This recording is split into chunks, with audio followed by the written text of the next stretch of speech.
So we have a lot to talk about, and I know there's going to be a tailgate starting here too. So I'm in a dangerous position between you and the tailgate. What I'd like to suggest is give me 20 or so minutes to kind of go through what I have to share with you. I'll take questions as we go, but I might defer them. If it's a question of clarification, I want to take it right now. If it's a question about, well, what about this and what about that, we'll take those at the end. So we'll leave ourselves a good amount of time. Tenny's going to keep me honest here. So as Frank told you, I am the guy who coined this term. And don't take my word for it. Wikipedia, in an article I did not write, credits me for it. And here's why. If you did a search back in 2003 when that book first came out, and I did this on Google using the term open innovation, I got about 200 page links back. And what had happened was the word open and the word innovation had appeared in some sentence, in some press release or story. So a company opened an innovation center or office over here, open and innovation, boom. But there was really no meaning to having those two things side by side at the time. 10 years later, I did the same search term on the same search engine, and I got back like 453 million links. I obviously did not look at all of those, but going through the first few screens, it was very clear that there was actually a particular meaning now ascribed to this. So that's what I want to share with you, is kind of what's the excitement about and what does it mean today? I started open innovation with a critique of an earlier model. A model of an innovation process shown here as a funnel turned on its side. So think of this, if you will, as an innovation funnel. So this is not a startup company. This is a bigger company that's big enough to have multiple projects going on. And each of these squares you can think of as a project inside the research and development activity of the company. And the way this is drawn, the projects start on your left and move through to the right to the marketplace. And they start from a science and technology base, and you'll notice the funnel narrows down as we go through the journey to go to the market. And the reason it narrows is that we start more things than we finish, and the stuff that we don't take through to the market kind of stays on the shelf. So I call this a closed model. And the reason I said it was closed was for two reasons. There's one way in from your own science and technology base. That's what you used to start the process. And there's only one way out, which is to the market through your own business model, your own business channels, etc. Only one way in, only one way out. So ironically, open innovation starts with a critique of closed innovation. Now, to give you an example of a closed innovation process that actually worked very well for a long period of time, I offer to you Bell Laboratories. What you see here are Britton, Bardeen, and Shockley, who in 1948 discovered the transistor. And this became the basis for the whole modern electronics industry. So all those electronics you're carrying around with you right now, here's where it all began. These guys got the Nobel Prize for Physics in 1956. It launched an entire sector of the economy, phenomenal achievement by any measure. But what you may not know is it took Bell Labs 10 years before they shipped a product that used a transistor. So they spent all this time and all this money building up this research, but it took them a full decade to actually use it. So just because we invent it doesn't necessarily mean we're going to be the first to innovate with it. So invention is not the same thing as innovation. Innovation involves commercialization. It involves customers. It involves markets. It involves money. And in the closed model of Bell Labs, just being inventive was not enough. You've also got to be in the market with it. Now, the first companies to use transistors were companies like Texas Instruments or a little startup in post-war Japan called Sony. These guys did not have the research capabilities of Bell Laboratories, but they were able to be innovative with the inventions of somebody else. So you you could say invention is neither necessary nor sufficient for innovation. And so the closed model assumed both were tightly connected together. One way of thinking about open innovation is to sit markets between the research on the one hand and the development on the other. So the Sonys, the TIs, and the others can be innovative by accessing these technologies from somebody else. So here is Bell Laboratories over on the left, and over on the right is IBM T.J. Watson's Research Center in Yorktown Heights. And if you look at these facilities, the very architecture, I think, tells you something about this closed innovation model.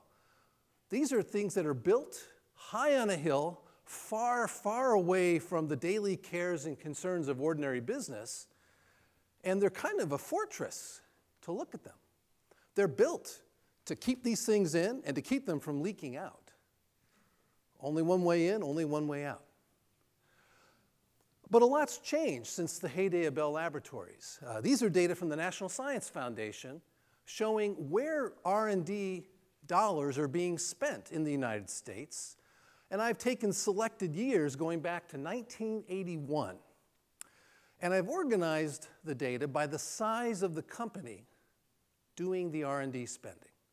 So back in 1981, the companies of more than 25,000 employees were more than 70% of all the R&D spending done in the United States. Those were being done in those big fortresses. 70% of all the R&D in the whole country.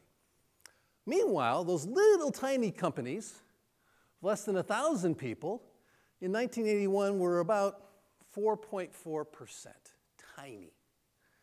So if you're for some of us are old enough to remember this, if you were working in a large company in the early 80s and you were looking for the state of the art, like what's new, what's important, where's the cutting edge, most of it was happening in the other big companies. And you really didn't have to worry too much about the small little startups. They didn't have much to offer you. Look how that's changed in the last 30, 35 years. The large companies today are less than 35% of all the R&D spending. So they haven't gone away, but their share of all the spending has fallen in half in one generation. Meanwhile, those little tiny, less than 1,000 employee companies collectively are now nearly a quarter of all the R&D spending being done. So what these data show us is it's a much more level playing field today. Useful knowledge is distributed everywhere. And no matter how big you are, no matter how good you are, most of the smart people work for somebody else, as our Bill Joy, a Berkeley PhD grad in computer science said. This was also the conclusion of one of the leading pharmaceutical companies, Merck. This is taken from their letter to their shareholders, explaining that, we do a lot of work, but we do about 1% of the world's biomedical research. And as soon as you frame it that way, we're doing about 1%, it becomes almost blindingly obvious. Even a Berkeley professor can see that if we're only doing 1% inside, we've got to find a way to access the other 99%. So this is what they're telling their own shareholders. There's too much going on for any of us, even as good and as big as we are, to do it ourselves. And so Bill Joy, you already know, Berkeley PhD, founder of Sun Microsystems. Sun standing for Stanford University Network, startup company. And today he's a venture capitalist. So his own career, I think, mirrors this separation between research on the one hand and development on the other hand. Because as you may have noticed, have any of you ever been to the office of a venture capitalist? Did you ever see any scientific and laboratory equipment in their offices?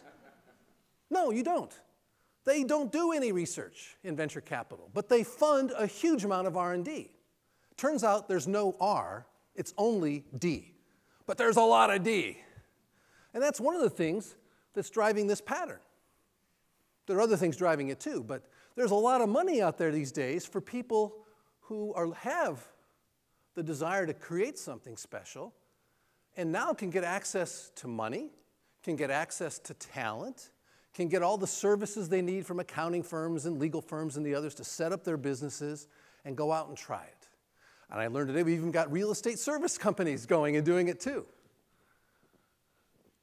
So this means that this closed model that I started with, that was exemplified by Bell Labs, is giving way to a new and different model. And one way to visualize this is think about that innovation funnel, but now we're going to put holes in the funnel. The holy funnel. H-O-L-E-Y. Notice this is not my representation. This was stolen with pride from Professor Henry Chesbrough by a guy in Sweden, of all places, named Bengt Jarahult, who's given me permission to steal it back and share it with you. Kind of an open approach in itself. And there are lots of pathways in this model for how ideas and technologies take the journey from the laboratory into the marketplace. And you can think of them in two general forms. One form is the outside world coming into our organization, the outside in. The other way is where things that are inside our organization that perhaps we're not using ourselves are allowed to go outside for others to use in their organizations. Through licensing, through a joint venture, through a spin-off, through a donations to an intellectual commons. All of these pathways become possible for ideas to go from a lab to the market. So one way that you can think of this transition from the closed model to the open model is in the closed model, the lab was your world. In the open model, the world becomes your lab. So there are different ways to manage this, and like many academics, I get paid by the word, so this is from another publication. I won't read all these words to you, but what I hope you'll take away is there's a different logic. There's a different way of thinking about innovation in a world that has abundant knowledge, in a world where not all the smart people work for you, in a world where venture capitalists have lots of money ready and willing to commercialize and capitalize promising new ventures. If you're not going to use it inside your own company, those engineers might go outside and try to find somebody else who's going to help them to use it. So if you don't use it, you might lose it. There's a different logic here. One thing I will talk about is intellectual property, because this is something that often comes up when I talk about open innovation. In the closed model, the idea was we own it. And we put it in our fortresses. Only here it's a legal fortress. Instead of a building, it's a legal structure saying, I as a patent have the legal right to exclude you from using it. So if you try to, I can sue you. That's how you think about intellectual property in the closed world. I have it and you don't. In an open world, you think differently about IP. You think about offense rather than defense. Instead of excluding, you think about including. And so we can profit from others using our IP through licensing, maybe better business terms, lots of ways we might transact that. And we buy others' intellectual property if it advances our business. So instead of trying to generate all of it ourselves, we are engaged in a wider market for ideas. And we participate on both sides of that market in doing it. So there are a number of these points, and I said I won't read them all to you, but it's a different logic, a different way of thinking. So now you're probably thinking, okay, professor, so what's an example? I give you an old dog learning a new trick. Good old IBM. A few of you are as old as I am can remember back in 1992, IBM was in a world of hurt. They nearly went bankrupt. Or actually, to be clear, they nearly split into 6 different companies. And they changed coming out of that crisis to the model I'm going to show you here. And it's a great example of many of the elements of that new logic that I was showing you on the previous chart. Our friends at IBM do a lot of internal technology development. They have led the United States for 22 years in a row as the company who's gotten the most patents from the US Patent and Trademark Office. So let's dispel one notion right now. Open innovation is not about outsourcing and getting rid of all your internal R&D. No. It's a model about leveraging your internal R&D by joining it up with other stuff and getting even more value. So IBM does a lot of internal R&D, but they also use a lot of external technology, a lot of external R&D as well. So here I'm showing a couple of things that some of you are familiar with, Linux and Java. Open source languages. IBM does not own these. IBM does not control them. But IBM has a huge number of internal staff working on these projects that they don't own and they don't control. Now that's kind of odd. Why would you devote a lot of internal people to something that everybody gets, they all get to see it? They all see everything you do. Why would you do that? The answer is it's good business. To explain the good business, we have to go a little further into IBM. Out here, IBM has an activity called global services. And this is a business that is now half of all the company's revenue. And IBM is a $100 billion revenue company. Half of that money comes from this global services arm. And their value proposition to their customers is, no matter what you own, no matter where you bought it, we will service all of it for you. And it just so happens that customers like having one-stop shopping and all that madness and craziness pulling their hair out. IBM takes care of that. And for IBM to make good on that, they need to be able to access these kinds of broad languages and put in fixes and improvements in future versions as part of taking care of all that heterogeneous gear all over the world in their client base. So they're not being nice guys. They're not just doing these open source projects because they want to contribute to the world. As our first session this morning was saying, these are business opportunities by being more open. So it's good business to do this rather than being charitable or nice. The other thing I want to say about IBM is a lot of the patents they get here, yes, they use them themselves in their own businesses, but they're active in licensing out technologies as well. In the semiconductor industry, they do something that I think is very clever.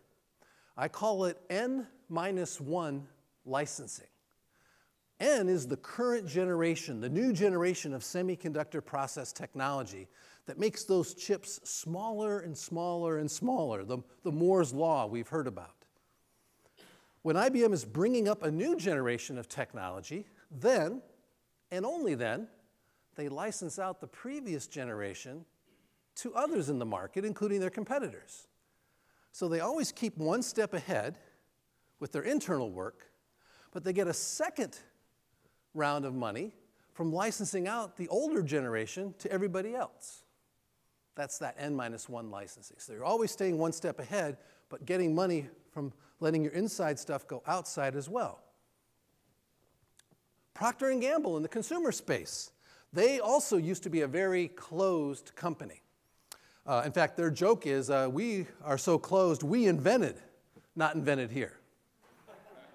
I'm glad you see the humor in that. I like that too.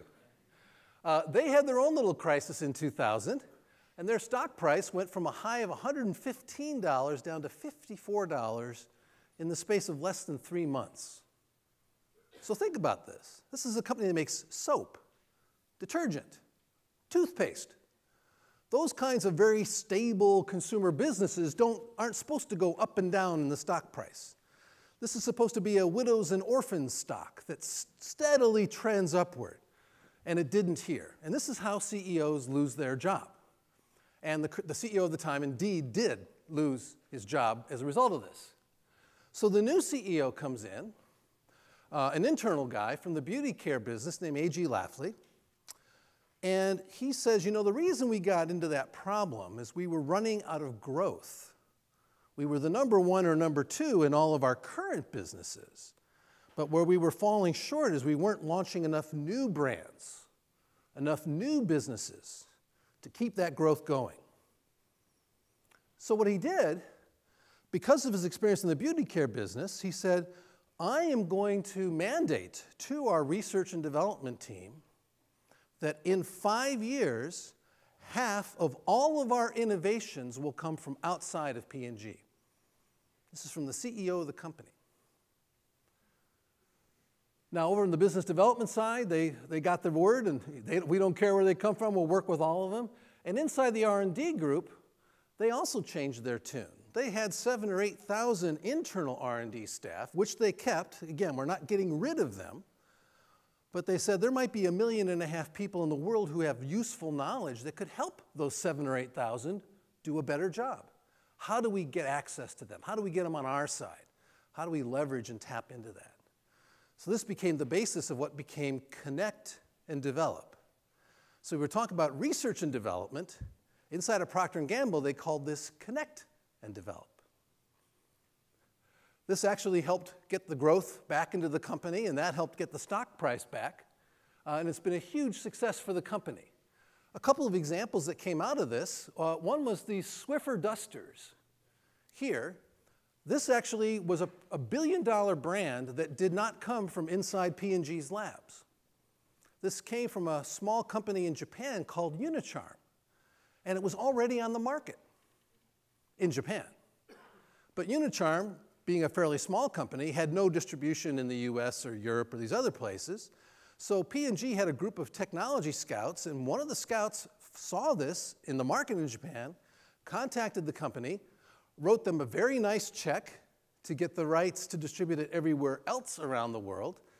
And within a couple of years, it became a $1 billion business for P&G that started from outside. Another one that's kind of fun is where P&G took some internal technology and let it go outside to a competitor. So this one was outside in. This one is inside out. In the area of sandwich bags and garbage bags, Clorox had a brand called Glad. Procter & Gamble had a technology that could actually make these bags stronger. And they were thinking about maybe launching a business themselves to compete with Clorox. But they had some discussions about a partnership instead, and they realized there'd probably be more money in it, and there'd be less competitive resistance if they collaborated instead of competed. So they created a joint venture, an 80-20, where Clorox got 80% and P&G got 20%. And this, too, has become a $1 billion business as a result of this collaboration. So what is innovation? We used to think of innovation as a product, starting with invention. And it was really the job of the engineers to be innovative. And the rest of us would look on and cheer them in their process. If you think about what I'm sharing with you, we need a new way to think about it.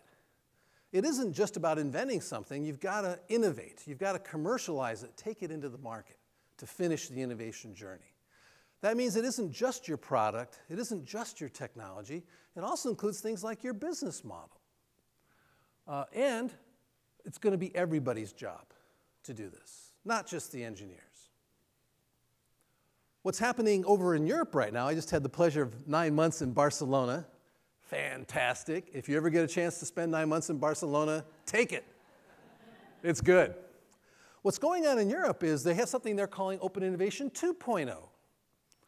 And what they have in mind is everything I was describing to you happening between individual firms, but now moving up a level throughout the ecosystem of companies. So we started with closed innovation. We have this open innovation, but now we also have these networks and ecosystems. This is the 2.0 part of Open Innovation 2.0. So it's really spreading quite a ways. And then the last area I want to share with you is that there's something interesting about innovation in services, like real estate services, that's, I think, also requires a new way of thinking about innovation. Here's our good old friend, Michael Porter. We all remember Michael Porter? Yeah, some yes, some no. Harvard Business School professor, very famous, really defined a lot of the concepts in business strategy, and a lot of his work is taught even today. This is from his 1985 book called Competitive Advantage, and it's called The Value Chain. He's the guy who introduced this to the world, and here's what he introduced. You take something into the value chain, and you operate on it, you get it staged to go out, you market and brand it and sell it, and here's your service here at the very end of the process, and you have these other functions supporting it on top. So if you look at this, the first thing you notice is, where is service? It's at the very end of the process. It's almost kind of an afterthought. I used to work in a company that treated service this way. I was responsible for service at a company called Quantum in the hard disk drive industry back in the 1980s and 1990s, when the disk drive industry was actually a cool industry to be in. It's not so cool anymore. And my job as running the service organization was to get the customers to keep the product. Don't send it back. Don't return it. Keep it. And we'll give you anything you want free to get you to keep the product. If it still doesn't work, okay, we'll swap it. We won't charge you for the swap, we'll just swap it. But service was about getting you to keep the product, and so if you kept the product, we could book the gross margin, and that's how we made our money, was on the gross margin. It was all about gross margin in those days. Customer acquisition cost, customer retention rate, lifetime value of the customer, none of that. Gross margin, baby. Pure and simple. We were thinking like Michael Porter. Look at this figure and tell me, where is the customer? The customer is off stage, right? Now, presumably the customer gives us the requirements to do all this work, and hopefully the customer takes delivery and keeps it after they take delivery, but the customer is not a big part of the value chain. What we need to do instead in services in general, and particularly if we're going to innovate services, we need to put the customer experience front and center in what we're doing. So instead of having the customer off stage, this is the key focus of what we're doing. And some of the things we do to engage with the customers, we do inside our own firm, but remember our holy funnel? A lot of what we do is outside the firm as well. This is not a unique idea. I'm not the first person to suggest this. One of Michael Porter's contemporaries, Peter Drucker, wrote something very much like what I'm saying to you now. What a customer buys is never a product. When they buy the product, they want what the product does for them, the utility of the product. For those of you who've suffered through your first microeconomics class, customer demand was always represented by the customer's utility function. And that's what Peter is saying too. It's what the product does. Ted Levitt, a colleague of Michael Porter at Harvard in the marketing group, said it very simply. When you buy a quarter-inch drill, what the value is to make that quarter-inch hole. The drill is just the way to get to the hole. The value, the utility is in the hole. You just need the drill to get there. Think about it with your own transportation. Like many of you, I've got a car. I drive my car about 12,000 miles a year, more or less. I drive an average of, between city and highway, maybe 30 miles an hour. So I'm operating the vehicle about 400 hours a year. Well, if you think about it for half a second, there's over 8,000 hours in a year. So I'm using this asset less than 5% of the time. The other 95%, it's just sitting idle. I pay for the vehicle, I pay for the parking, and God knows at Berkeley the parking is really expensive. I pay for the insurance, I pay to service the vehicle, on and on. Garaging it, also hard in Berkeley. 100% of the cost, less than 5% of the utilization. If we can find a way to pool that asset, we can spread those fixed costs over more volume and unlock new economies. We can do new things. How many of you have taken an Uber? Another example, not Uber, but from Daimler, of all people, in Germany, is something called Car2Go. But very similar concept, except in Uber, there's a driver coming to you. Here, there's an all-electric vehicle with an onboard GPS. And once you sign into the service, you see the map of where these cars are located, and you just go to one. You don't need a reservation. You don't need to make a deposit. You've already got your credentials when you signed up, et cetera. So you get in the car, you go drive it. You need to return the car in that same city, but once you return the car, you've got that GPS on board, so Car2Go knows where the car is, if it needs fuel or not, and then it's when the car's ready to be available to the next person in the network. So we're just sharing and pooling. This is really what the collaborative economy is about. Amazon, another great service company. Any of you shop at Amazon? Well, if you buy books at Amazon, Amazon actually stocks and delivers the books.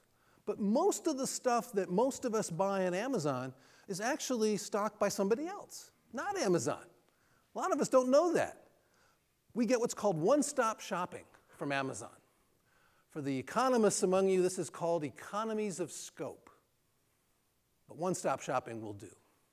And the more Amazon sells us, the more purchases we make, the more other retailers want to be with Amazon, putting their stuff on Amazon too, because that's where the customers are. So it creates a nice virtuous circle to get us to buy more and more. And Amazon gets more and more of our money. But we're not done with Amazon, because all those transactions go into these big server farms that Amazon has all over the world. But Amazon did something very clever. They've got these great service farms to take care of all these transactions. Somebody said, what if we were to rent out space on this architecture and let other people put their websites on the same stuff? Now, Michael Porter might have said, that's ridiculous. This is your core competence. This is your core advantage. Don't offer this as a business to somebody else. But this has become Amazon Web Services, which is a very high margin, very rapidly growing part of Amazon. It's been a huge success for them. You can think of it as inside-out open innovation, taking things inside, exposing them outside, and letting others access it for them. And so I've already mentioned the collaborative economy, but some of you have already seen this. But Uber, the largest taxi company, doesn't have any vehicles. Airbnb, the largest hotel chain, has no real estate. Interesting real estate services play there. Alibaba, even bigger than Amazon, no inventory. And of course, Facebook sells all this media, but not one piece of Facebook's content is generated by Facebook. None of it. We're all doing it for them, for free, and they're taking the money. There's a great saying in Silicon Valley, if you're not paying for the product, you are the product. So there's some questions that come up about this, and we're going to move to the Q&A. One question is, if I work in R&D, do I still have a job with all this open innovation stuff? What do you do about IP? And I hope I've mentioned a little bit about those two. What about small and medium businesses, SMEs? How do these big companies work with the small guys? And vice versa. How do the small guys work with the big guys? So there are lots of books out there. You'll sleep very well with any of them. The movie rights are still available for all of them. And I very much welcome your questions. Thank you.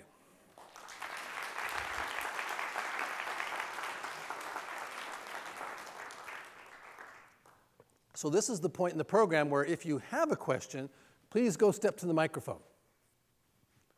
We got one here. We have one in the upper deck also, please. Hi, I was just wondering... And tell us your name as well. My name is Ian Edgehill. I'm here with my dad, who is an alumni of Berkeley.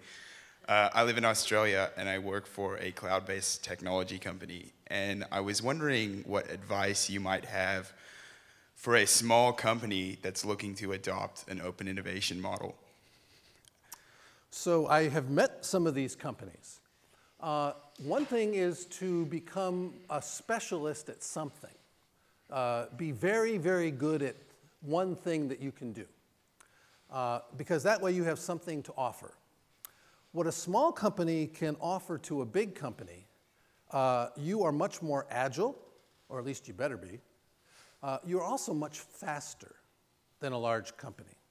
If you think about Charles Darwin, it's not the survival of the species. It's not about who's the strongest. It's not about who's the fastest or the most intelligent. It's who's the best adapted to the changes in the environment.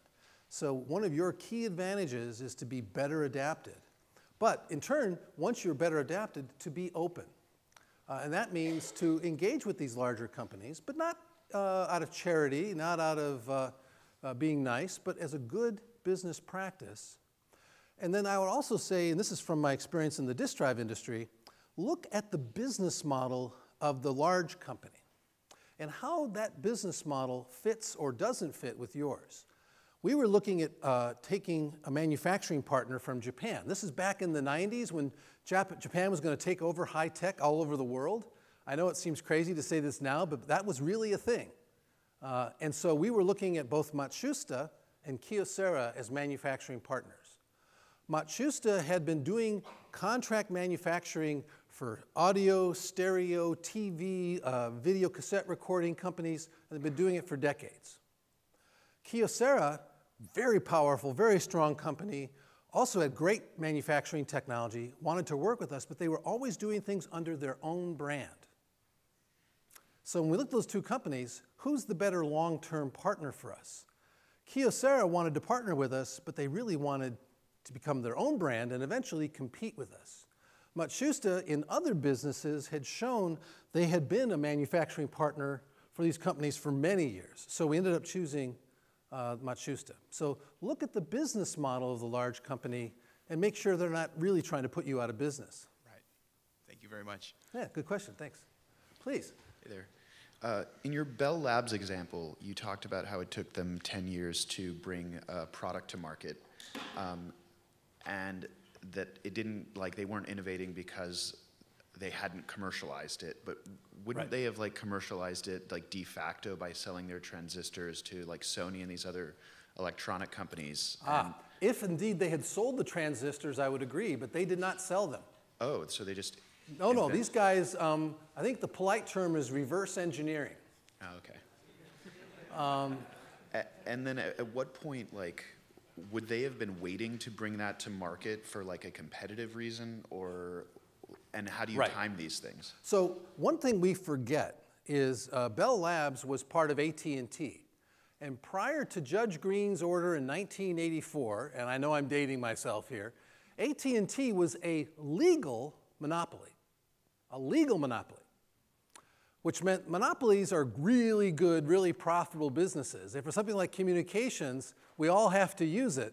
So as a result, the culture inside of AT&T, they were in no real hurry to rush a new technology to market.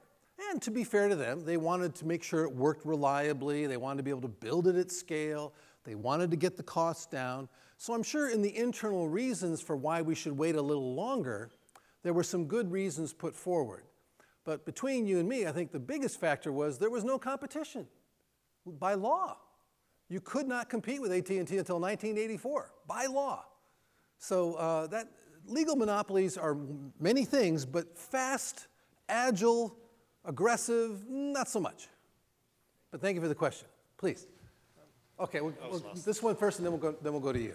All right. My name is Manish. I am a Berkeley Haas alum and have a company that is attempting this open innovation in a particular technology area. Bless you, my son. So this, it's really a two-part thing. On one side, you have people who are, whom you have to convince to open up their technology and come on your platform. And on the other side, you have customers. I do have questions on how do you convince people, incentivize, and so on, to come to your platform and open up their piece of invention to the market, right? And how do you connect that dot? So really important question, and one that I think every entrepreneur has to think about. So I can't give you an exhaustive answer, but I'll give you a couple of tactical suggestions. One is, if you have a particular prospect who you think would be an awesome customer, start with the customer. Don't start with the partner. Start with the customer. That's the first tactic.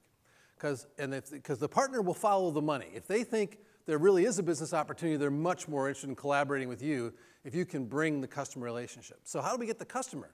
Invite the customer in for free and work with them.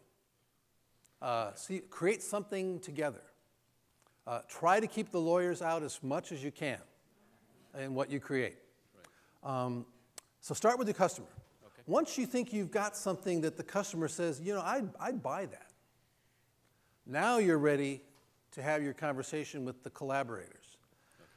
Too much early entrepreneurship is around what is sometimes called technology push. I've got this cool widget, this whiz-bang that does all these cool things. Do you want to collaborate with me? And even people who like cool whiz-bang things might say, that's a cool invention, but where's the innovation? You know, where's the market demand? Where's the customer? How much are they going to pay for? You know, I say all that stuff I'm sure you're sick of hearing about. Right. So if you start with the customer, I think you really get the conversation off to a better start. Right. And the customers nowadays are open enough for such conversations where... No. Remember to the comment here from the guy from Australia. No, they're not all the same. Right. So look at your customer's business model. How do they make money? There are lots of customers that make money in ways that are wonderful for you. And that would be just, you would help them make more money, you would be more successful, you'd live happily ever after. But there are other cases where you're fighting over the same stuff. Yeah. So no, they're not all the same. Right. So again, look to their business models to predict how they're likely to behave. Okay, all right, thank you. Great. Hi, my name is Stefano Pelleri. I'm a Haas MBA in 1993, worked for the reasonably large cybersecurity company. We buy companies. Does this mean you guys were classmates? Yes, we're friends. Nice. Yes. Nice. Yes. Sorry, go ahead. We buy companies, we buy IP, we OEM IP, we OEM our own IP, we build all kinds of different business model infrastructure. We have a brand new senior VP of BizDev, and what advice would you give them in terms of how do you structure, how do you go about thinking about the portion of business that you develop from the inside, and we have multiple centers of innovation as well, from the inside versus what you buy or partner from the outside. How do you find the right balance and structure to achieve that balance? So I think this idea of having a customer perspective helps a lot. One of the things I see in a lot of IP discussions is we've got a really cool thing that could let you do this and this and this in the real estate industry. It's also the case, though, that that could have value in a whole bunch of other business areas that we don't care about. So one easy deal is to say, give me a non-exclusive but royalty-free right to use it where I want to, and you keep all the rights for all the other uses, because I have no way practically of using that anyway. But in the meantime, I'm not going to have to tax myself by paying a royalty to you on the thing I can do. And what you get is you get early feedback and maybe even some kind of a grant back on things I develop further in my use in real estate. I can use that somewhere else. So notice that no money's changing hands here. And for startups and young companies, cash is really scarce. So things that do these kinds of arrangements are much friendlier and in some sense more innovative because you're not taxing things at the outset. In other cases, though, if you are a specialist and you've got something you do very well and you want to enable these uses other places, you can say, for research purposes, for pilot purposes, royalty-free, but if you want to use it commercially, let's talk. And then you start the meter running at that point, but now there's an identified use. So you know how it might be used, and you can do the analyses, and we've got people at Haas who'd love to help you, figuring out, okay, in this value chain, you're going to have this piece of it. It's going to bring this much value. How much should you take? How much should you take? One rule of thumb I've heard in the venture community is you should be trying to grow something or increase its capability by 10-fold or 10x to really shorten the sales cycle and increase the rate of adoption. If you can do that and get that fast rate of adoption, then you can afford to take a small percentage as the technology supplier because you're getting a small piece of a big pie. And my final part of this is a small piece of a big pie is worth a lot more than a big piece of a small pie. Thank you. Thanks. We're going to make this one the last one, I think. So let's make it a good one. And tell us who you are.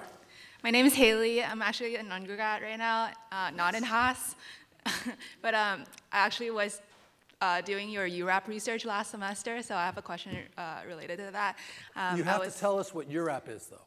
Huh? Oh, sorry. It's undergraduate research apprentice program, and I was actually doing some research on hackathon as a business model under Henry and So-Young Kim.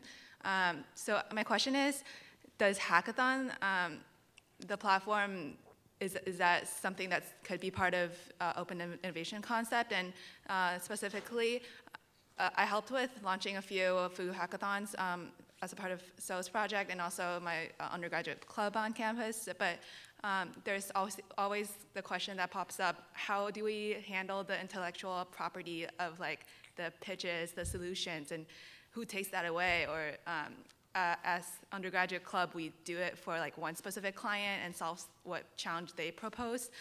So everyone comes in and pitch all these great solutions. So are they like, do they get to just take it and use it? And because everyone came up with the idea. So a couple of things about hackathons. First, thanks for your help in the research, by the way. Thank you for the unit. One thing that I would say in the last 5 or 6 years, a big shift I'm seeing is in the innovation landscape more generally, is a big emphasis now on speed, doing things faster. So the exact opposite of the legal monopoly that was AT&T before 1984. So companies are creating co-laboratories, physical spaces where they will invite people in and create, usually over a 90-day period of time, create with them some new possibility. And in most of the cases, they do not take any IP at that point. And the reason they don't take any IP is they want it to be fast, they want it to be flexible, and it would take more than 90 days just to negotiate out the IP. And we're trying to be fast. So let's postpone that discussion and see if there's anything worth talking about first. And then we'll have the IP discussion. So that's the first thing I'd say. Hackathons have kind of grown up at the same time, and they have kind of the same impulse, which is let's be more open, let's get lots more possibilities and ideas. And so you typically invite people who are willing to stay up late, drink lots of Coke and Red Bull, and eat lots of pizza to create possible things we could do together. So-Young Kim, who was mentioned in your question, has been doing these in wonderful areas like food, chocolate, salt, things that you would not necessarily think about hacking. But she's been hacking them. And again, if you get the IP discussion in too early, it messes it all up. So my general advice to large companies and small is postpone that. The chances that some crystal pure idea is going to come out of the heavens and show up,